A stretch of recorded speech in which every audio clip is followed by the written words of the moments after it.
Hero Allu Arjun ఇంటి ముందు విద్యార్థుల నిరసనలపై ఆయన తండ్రి సినీ నిర్మాత అల్లు అరవింద్ స్పందించారు. తమ ఇంటి ముందు జరిగిన ఘటన అందరూ చూశారని, ఇలాంటి ఘటన ఎవరికి జరగకూడదని అన్నారు.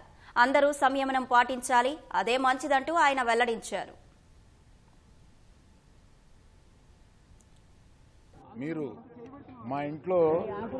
మా ఇంటి బయట జరిగింది అంతా చూశారు మీరు. కానీ ప్రస్తుతం మేము సంయమనం పాటించాల్సిన సమయం. మేము దేనికి రియాక్ట్ అవ్వకూడదు ప్రస్తుతం అవి చూసి. బట్ పోలీసులు వచ్చారు, వారిని తీసుకెళ్లారు, కేసు పెట్టారు. ఇవన్నీ ఇక్కడికి ఎవరైనా గొడవ చేయడానికి వస్తే పోలీసులు తీసుకువెళ్ళిపోవడం రెడీగానే ఉన్నారు. కనుక ఇటువంటి ఎవరు ఎంకరేజ్ చేయకూడదు. అయినా నేను చెప్పేది ఏంటంటే, మేము ఇప్పుడు దాని మీద రియాక్ట్ అవ్వడం కానీ, ఈ మీడియా మీరు వచ్చారు కదా అని ఏదో మాట్లాడడం కానీ జరగదు. మేము ఇప్పుడు సంయమనం పాటించాల్సిన సమయం, అందుకని అదే పాటిస్తున్నాము.